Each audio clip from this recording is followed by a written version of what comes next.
Now the motion has been moved. Motion moved. Now I call upon the members whose names have been received for participation in the discussion. माननीय श्री विवेक के तनखा 24 minute. Thank you chairman साहब. जैसे कि माननीय rail मंत्री जी ने कहा, ये बिल तो बहुत शॉर्ट बिल है, सब्स्टिट्यूट करता है पुराने प्रोविजंस को एक नए एक्ट में एज एन अमेंडमेंट एक्ट, मगर वाइल डूइंग सो बहुत कुछ छूट जाता है. जो छूटा है मैं उसकी बात करूंगा इस बिल में. ये संशोधन विधेयक एक बहुत बड़ा मौका था. मैं आज ये स्पीच श्री जवाहरलाल नेहरू की कही हुई बात से शुरू करूंगा. रेलवे सिर्फ लोहे की पटरियां और इंजन नहीं है, ये हमारे देश को जोड़ने वाली एक ताकत है. रेलवे सिर्फ लोहे की पटरियां और इंजन नहीं है, ये हमारे देश को जोड़ने वाली एक ताकत है.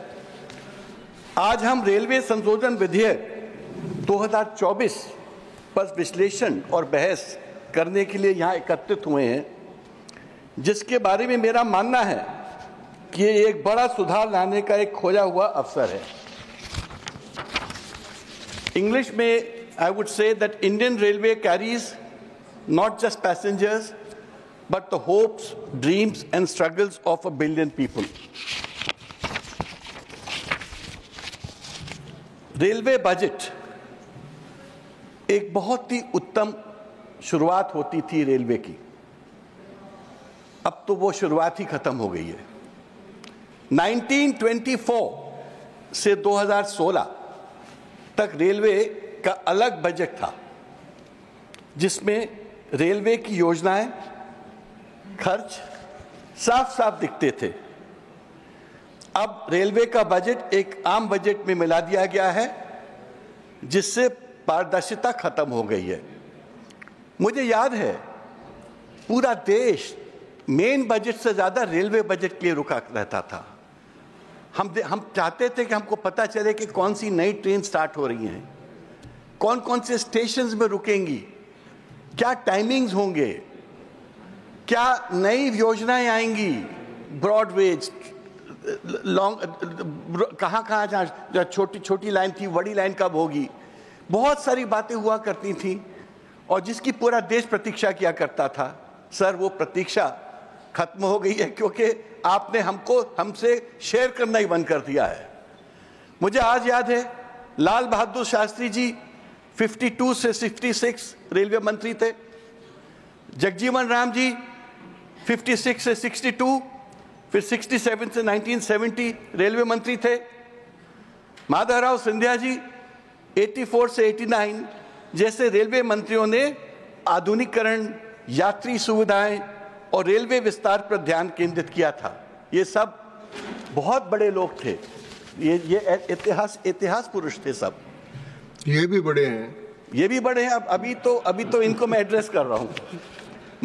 ममता दीदी अपने टेन्योर में दुरांतो एक्सप्रेस लेकर आई थी, हमको सबको याद है. नीतीश कुमार जी 1998 से 99, 2001 से 2004 में एंटी कोलिजन सिस्टम जैसे सुरक्षा उपाय पेश किए, जिन्होंने अभी भी देश भर में विस्तारित नहीं किया गया है. उन्होंने अपने 2001 के रेलवे बजट में की स्पीच में उसे रक्षा कवच सिस्टम नाम दिया था. माननीय मंत्री जी, आपने भी कवच की बात की, मत नीतीश जी की बात नहीं की. आपने इसको अपना एक प्रोजेक्ट डिक्लेयर किया, जो प्रोजेक्ट आज तक हमको सामने दिख नहीं रहा है, क्योंकि रेलवे के कोलिजन्स में कोई कमी नहीं है. मुझे याद है लालू प्रसाद जी 2004 से 2009 उन्होंने बिना किराए बढ़ाए रेलवे को प्रॉफिट मेकिंग इकाई में बदला था. आज सेवा में सुधार के लिए किए बिना किराया बढ़ा दिया जाता है. हमको कोई ऐसा सुधार नहीं दिखता, बट किराया जरूर बढ़ता जा रहा है। लालू जी के उस बजट के लिए उनको हार्वर्ड बिजनेस स्कूल ने इनवाइट किया था, HEC बिजनेस स्कूल ने इनवाइट किया था, IIM ने बुलाया गया था, पर रेल पे एक चैप्टर भी पढ़ाया गया था। मेरा ये कहना है कि रेलवे का बजट कितना महत्वपूर्ण है और कितने महत्वपूर्ण हाथों में था, वो बात इस सरकार ने बिल्कुल अनदेखी कर दी। बजट ही खत्म कर दिया, पारदर्शिता खत्म कर दी, डिबेट खत्म कर दिया, संसदीय जांच खत्म कर दी। तो माननीय मंत्री जी, मैं ये तो कहूंगा कि ये जो आपका अमेंडमेंट है, ये समस्या का जड़ है। आप कहेंगे कैसे समस्या का जड़ है? क्योंकि आपने रेलवे बोर्ड का सरकारीकरण कर दिया है। अब आप कहेंगे सरकारीकरण कैसे हुआ? रेलवे बोर्ड नाम मात्र की स्वतंत्रता है, एवरीथिंग इज मिनिस्टर ड्रिवन। जो रेलवे बोर्ड की परिकल्पना थी, जो रेलवे बोर्ड के बारे में सोच था, जैसे दूसरी सर्विसेज के बारे में सोच था, that they will be autonomous, functionally autonomous, organisationally autonomous, वो चीज अब खत्म हो गई है। Now the public perception is it is minister driven. अगर आप विकसित भारत की सोच रखते हैं तो operationally and functionally autonomous and independent institution के बिना भारत विकसित कैसे होगा? अगर आप अपने इंस्टीट्यूशंस को एम्पावर नहीं करेंगे और उनको डिसीजन मेकिंग प्रोसेस में इंडिपेंडेंस नहीं देंगे तो आपका विकसित भारत नहीं बनेगा। मैं नहीं कह रहा हूं, ये तमाम सरकारी रिपोर्ट्स का भी कहना है। पब्लिक की भागीदारी एकदम खत्म हो गई है। संसद में कोई निगरानी समिति नहीं है, कोई पारदर्शिता नहीं है, और हम विकसित भारत की बात करते हैं। अगर आप रेलवे को आगे बढ़ाना चाहते हो, विकसित करना चाहते हो, तो सबसे पहले तो it should be open to debate, it should be a transparent organisation. Railway board को ऑटोनॉमी दीजिए, उनको थिंकिंग प्रोसेस का पार्ट बनाइए। If it is becomes a मंत्री driven exercise, it won't happen, क्योंकि मंत्री जी की भी एक सीमा होती है सोच की। माननीय रेलवे मंत्री जी, मुझे पता है कि आप टेक्नोलॉजी के प्रेमी हैं, मुझे यह भी ज्ञान है कि आप ट्विटर में तुरंत रिएक्ट करते हैं, आपका इनोवेटिव माइंडसेट भी है, मगर आप ब्यूरोक्रेटिक माइंडसेट के हैं। आप वो पॉलिटिकल ओपननेस जो एक रेलवे मंत्री की जरूरत है, वो मिसिंग है। मैं इसको बुराई के तौर से नहीं बोल रहा हूं, मैं पब्लिक का परसेप्शन से बात कर रहा हूं। रेलवे में कई बड़े बड़े टेक्नोलॉजिकल बदलाव की जरूरत है, लेकिन जो रेलवे में इनोवेशन या आधुनिकीकरण चाहिए, भारत अभी उससे वंचित क्यों है? यदि जनता के प्रति नहीं तो रेलवे बोर्ड किसके प्रति जवाबदेही है? क्योंकि रेलवे बोर्ड से हमको अगर कुछ पूछना भी है, या पहले जो रेलवे बोर्ड की एक ओपननेस होती थी, वो तो समाप्त हो चुकी है। आज ये नहीं मालूम होता है कि रेलवे बोर्ड जनता के प्रति जवाबदेही है कि नहीं। किसी आदर्श सरकार के लिए क्या होता है? यात्रियों की सुविधा, सुरक्षा और की प्राथमिकता होती है। सुरक्षा और सुविधा की प्राथमिकता ही तो सबसे बड़ी आपका मूल कार्य है। बालासोर में 2023 में 296 मौतें हुई ट्रेन एक्सीडेंट से। बेंगलुरु हावड़ा एक्सप्रेस का कोलिजन हुआ 13 अक्टूबर 23 में 13 डेथ्स हुई। बीकानेर गुवाहाटी एक्सप्रेस का डिरेलमेंट हुआ और अनेक ऐसे घटनाएं हुई। फरवरी माह में महाकुंभ के वक्त भगदड़ में 18 श्रद्धालुओं की मौत हो जाती है, वो भी दिल्ली जैसे शहर में जहां पर रेलवे बोर्ड स्थित है। और हमको पता नहीं हम किस युग में जी रहे हैं। आज के युग में जब आपके पास टेक्नोलॉजी है, व्यवस्था है, तंत्र है, मंत्र है, सबके बावजूद ऐसी घटना हमको कैसे हो रही है? कैसे दिख रही है? कुछ दिन बाद होली है क्या ये दृश्य हमें फिर देखने को मिलेगा? क्या हर त्योहार में यही हाल होगा, चाहे दिवाली हो, होली हो, छठ हो? और मैं ये सब इसलिए बोल रहा हूं कि वो जो ओवरलोडेड ट्रेन हम देखते हैं, जो क्राउडेड स्टेशन देखते हैं, आज हम किस युग में हैं? और हमने इस 11 साल की जो आपकी सरकार है, आपने क्या अचीव किया? वही तो है जो हम पहले देखते थे, वो आज दिख रहा है। तो अचीवमेंट क्या है आपका? क्या ये दृश्य, इस दुर्दशा की जिम्मेदारी एक डीआरएम और कुछ चंद अफसरों तक सीमित है? 18 लोगों की डेथ हो जाना, दिल्ली में डेथ हो जाना, सब कुछ सबको पता था कि कुंभ में लाखों, हजारों, करोड़ों लोग जा रहे हैं। उसके बाद भी क्या अगर ऐसी घटना होती है तो इसकी जिम्मेदारी कुछ और नहीं, किसी और की नहीं हो सकती? मैं किसी का त्यागपत्र नहीं मांग रहा हूं, क्योंकि इस देश में गौरवशाली परंपरा रही है। जब लाल बहादुर शास्त्री जी, नीतीश जी, ममता दीदी ने ऐसे हादसे के बाद अपना इस्तीफा दिया था, क्योंकि ये प्रजातांत्रिक प्रणाली का एक मान बढ़ाना होता है। त्यागपत्र देना या देना ना हर व्यक्ति के अपने विवेक की बात है, और मैं उस पे ये बात खत्म कर देता हूं। अब मैं आपको बताना चाहूंगा, हम लंबी चौड़ी बातें करते हैं, हमने इतना विकास किया, हमने इतना विकास किया। हमने भारत में रेल के विकास जरूर किया, पर भारत के रेल आंकड़ों को चीन के रेल आंकड़ों से तुलना करना चाहूंगा, क्योंकि चीन ने इंडिया को बेहद पीछे छोड़ा हुआ है। सुनिए, पहली बार संचालन रेलवे का चीन में, भारत में हुआ था 1853 में, चीन में 1878। हमारी नेटवर्क की लंबाई है 70,000 किलोमीटर, चीन की है 1,50,000 किलोमीटर। हाई स्पीड रेल हमारे यहां आज भी निर्माणाधीन है। चीन में 40,000 किलोमीटर का दुनिया का सबसे बड़ा हाई स्पीड रेल निर्माण ट्रेन ट्रैक है। औसत एक्सप्रेस ट्रेन की गति 50.16 किलोमीटर पर घंटा 2019-12 से 51.1 किलोमीटर पर घंटा 23-24 में हुआ हमारा। चीन का 140 से 160 किलोमीटर घंटा की औसत स्पीड है सर।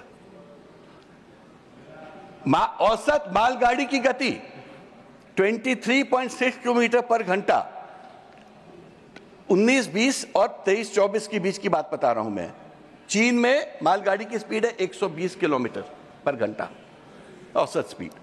माल ढुलाई की मात्रा, हम 500 करोड़ की माल ढुलाई करते हैं टन की, चीन 1000 करोड़ का करता है टन की। यात्रियां, हम 800 करोड़ यात्री एनुअली अपने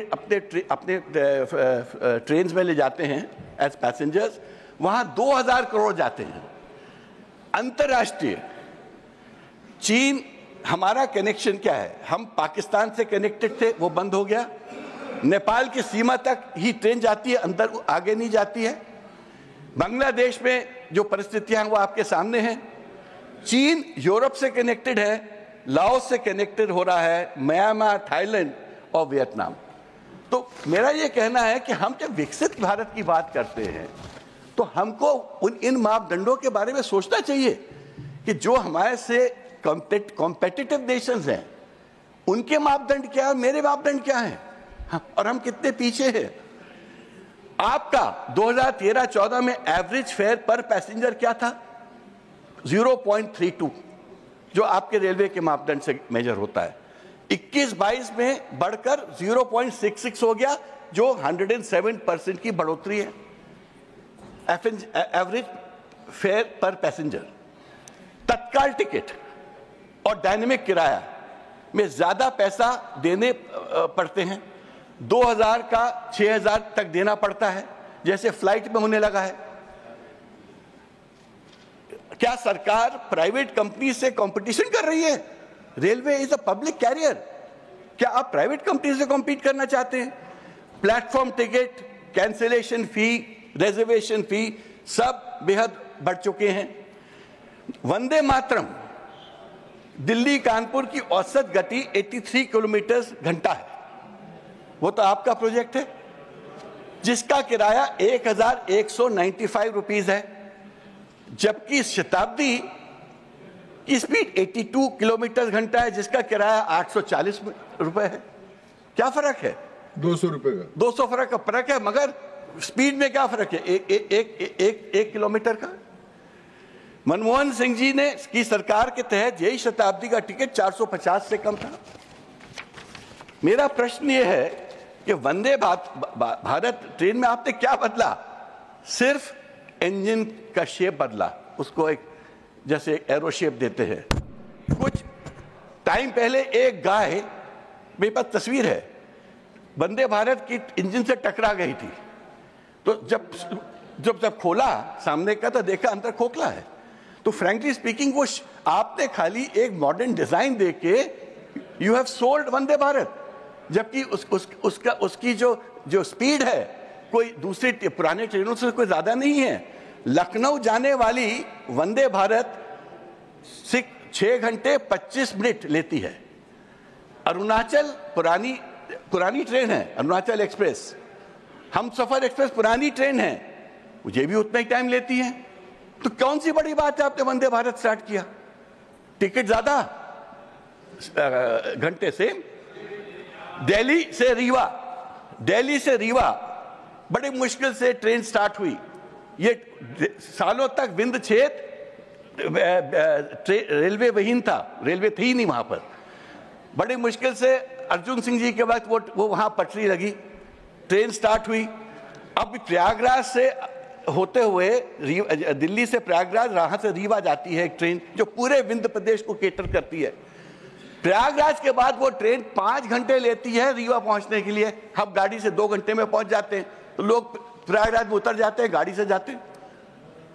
तो मेरा ये कहने का मतलब है कि अगर हम इन सुधारों को विकसित भारत की सुधार बोलते हैं, तो ये क्या सुधार है? नीति आयोग के सुझाव की बात कर रहा हूं मैं। नीति आयोग ने की 3 रिकमेंडेशंस थी जो इंप्लीमेंट होनी थी। ऑटोनॉमी ऑफ रेलवे बोर्ड के बारे में नीति आयोग ने बात की। क्या हुआ? आपने तो खाली रेलवे बोर्ड को 905 एक्ट से लेकर 1989 एक्ट में सब्स्टिट्यूट कर दिया, इसके अलावा तो कुछ किया नहीं। रैशनलाइजेशन ऑफ डोमेस्टिक फेयर्स के बारे में नीति आयोग ने बात की। Extensive use of public private partnership in non core business of railways में नीति आयोग ने बात की। और सबसे बड़ी बात नीति आयोग ने बोली है, autonomy and independence of railway board with railway zones with full financial autonomy। खाली आप बोर्ड को नहीं, आप अपने जीएम्स को भी ऑटोनॉमी दीजिए, मेक देम फंक्शनल। आप तो यहाँ ओवर सेंट्रिक कर रहे हैं, आप तो पूरी चीजें को मिनिस्टर ड्रिवन कर रहे हैं। तो रेलवे बोर्ड की जो पूरा जो structuring he is under challenge today. कर्मचारियों के बारे में बोलना चाहूंगा। भारी कमी, 3,12,000 पद खाली, जिसमें से जरूरी सुरक्षा कर्मी भी शामिल हैं। 20.5 लोको पायलट की कमी है, जिससे चालक थक जाते हैं और गलतियां हो सकती हैं। कंट्रोल रूम में 15 से 24% की कमी है, जिससे ट्रेन लेट होती है। किराया तो अधिक हो गया है, लेकिन रेलगाड़ी धीमी है और भीड़भाड़ है। इसको क्या हम प्रगति का मापदंड कहते हैं? कुछ सुधार के बारे में भी मैं बोलूं। रेलवे सुरक्षा के लिए एक अलग संस्था बनी थी, रेलवे एक फंड बना था, रेलवे सेफ्टी फंड, जो कि एक डेडिकेटेड फंड था रेलवे की सेफ्टी इंप्रूवमेंट के लिए। ये माधवराव सिंधिया जी ने बनाया था, उनके कार्यकाल में हुआ था, स्थापित हुआ था। फिर नीतीश जी ने अपने 2001 के बजट में इस फंड के बारे में चर्चा की थी। कहां वो दुर्घटना का फंड? रेलवे दुर्घटना में जो कॉम्पेंसेशन है, जो कॉम्पेंसेशन मिलता है, वो ट्राइब्यूनल्स में कितना समय लग जाता है जो डिस्प्यूट्स होते हैं। तो प्रॉब्लम यह है कि आपके सिस्टम में तो कोई इंप्रूवमेंट है नहीं। आपकी ना तो सुरक्षा की सिस्टम में इंप्रूवमेंट है, ना ट्रेन के मूवमेंट की सिस्टम में इंप्रूवमेंट है, ना रेलवे स्टेशन की भीड़ में इंप्रूवमेंट है। और आज भी हम वो ट्रेनों को देखते हैं जिसमें छतों पे लोग भर भर के जा रहे हैं, जब छठ होती है, सब तब तमाम त्यौहार होते हैं। ये कोई नई चीज़ तो है नहीं, ये कोई नए त्यौहार तो है नहीं, ये तो सदियों से ये त्यौहार चल रहे हैं। कुंभ हुआ, कितने लोग परेशान हुए। तो मेरा ये कहना है कि हम इन मापदंडों पे खड़े नहीं उतर पाए। यात्रियों के अधिकार की बात करूं मैं, मेरा कहना है रेलवे में 800 करोड़ सालाना लोग ट्रैवल करते हैं, उनके कुछ तो अधिकार हैं। जैसे फ्लाइट में भी यात्रियों के अधिकार होते हैं ना, तो रेलवे में भी तो कुछ अधिकार होने चाहिए। आज डेट तक उन अधिकारों को आपने कोडिफाई नहीं किया। फ्लाइट में ट्रैवल करने वालों को तो डीजीसीए में बहुत अधिकार मिल गए हैं। अगर फ्लाइट 3 घंटे से ज़्यादा लेट होती है तो आपको खाना मिलेगा, आपको लाउंज में ले जाएंगे। आप 6 घंटे ज़्यादा होगी, टिकट कैंसिल हो जाएगी। आपने रेलवे में कोई ऐसी व्यवस्था की है? कोई कोडिफिकेशन नहीं है, क्योंकि रेलवे गरीबों की मूवमेंट है। बड़े लोगों के लिए तो आप लोग कर देते हैं, बट जहाँ जहाँ जहाँ गरीब इंडिया चलता है वहाँ पर हमारा ये नज़रिया नहीं रहता है। क्या रेलवे ट्रैवल करने की यात्रियों का कोई अधिकार नहीं है? सीनियर सिटीजन्स की सब्सिडी आपने कोविड का बहाना लेके खत्म कर दी। जर्नलिस्टों की सब्सिडी आपने कोविड को लेके बहाना लेके खत्म कर दी। क्या इसको फिर लागू करेंगे? ये पूरा देश जानना चाहता है। क्या हर ट्रेन में कम से कम एक महिला कोच अनिवार्य नहीं होनी चाहिए? हम महिला सशक्तिकरण की बात करते हैं, इंटरनेशनल वुमेन्स डे मनाते हैं, बट देखिए तो महिलाओं की बेचारियों की जब घुसने की किस तरह बुरी तरह घुस पाती हैं, कैसे धक्का मुक्की होती है। क्या हम अपनी महिलाओं को आदर से, डिग्निटी से ट्रीट नहीं कर सकते? बुजुर्गों और विकलांगों के लिए सुविधाएं बेहतर हो जाएं। मेरा निष्कर्ष है कि भारतीय रेलवे में कॉस्मेटिक चेंजेस की नहीं, असली सुधार की जरूरत है। यात्रियों की सुरक्षा और सेवा को सबसे ऊपर रखना होगा। भारत को तेज ट्रेनें चाहिए, अच्छी टेक्निक और मजबूत सुविधा की जरूरत है, मगर ये उसके फेयर रीजनेबल होने चाहिए। मंत्री जी, मुझे पता है कि आपको रील्स की बहुत पसंद है, आप रील्स को बहुत पसंद करते हैं, ये ऐसा पब्लिक परसेप्शन है। मगर मैं चाहता हूं, आज के बाद मुझे विश्वास है कि आज को आपको अपने रेल से भी मोहब्बत हो जाएगी। जब तक रेल से मोहब्बत नहीं करेंगे और रील से मोहब्बत करेंगे तो विकसित भारत का निर्माण नहीं होगा। चेयरमैन साहब, मैं आपसे बोलना चाहता हूं, भारतीय रेल केवल एक उद्योग नहीं है, ये एक संस्था है, ये एक मूवमेंट है, ये देश का पब्लिक कैरियर है। 800 मिलियन लोग एनुअली इस पे ट्रैवल करते हैं। ये गरीबों का वाहन है, ये देश की जान है, ये देश का ब्लड सप्लाई जैसे होती है, वो वेसल है, ब्लड वेसल है। अगर आप इसके प्रति ध्यान ना देके एक छोटा सा अमेंडमेंट जो आप सब्स्टिट्यूट आपने किया 1905 का एक्ट को आपने इसमें मर्ज करके एक सब्स्टिट्यूटेड रेलवे बोर्ड को यहाँ ले आए, उससे क्या होने वाला है? वो रेलवे बोर्ड वैसे ही रहेगा, उसकी टर्म्स एंड कंडीशन आप बाद में डिफाइन करेंगे, उसके रूल्स आप अलग से प्रिस्क्राइब करेंगे, उसके रेगुलेशंस अलग से प्रिस्क्राइब करेंगे, जिसमें कोई ओपेसिटी नहीं है। तो मेरा ये कहना है कि जो आपने किया है ये तो एक फॉर्मेलिटी है, ये तो एक कॉस्मेटिक चेंज है। देश के बारे में सोचिए, जनता के बारे में सोचिए। ये जनता का जो ये कैरियर है, इसको जनता को डेडिकेट करिए, सीनियर सिटीजन को डेडिकेट करिए, पत्रकारों को डेडिकेट करिए, महिलाओं को करिए और बुजुर्गों को करिए, विकलांगों को करिए, जिससे हमारी सुविधाएं सुदूर हों, अच्छी हों, सुरक्षा अच्छे से हो। Thank you. वाह, धन्यवाद।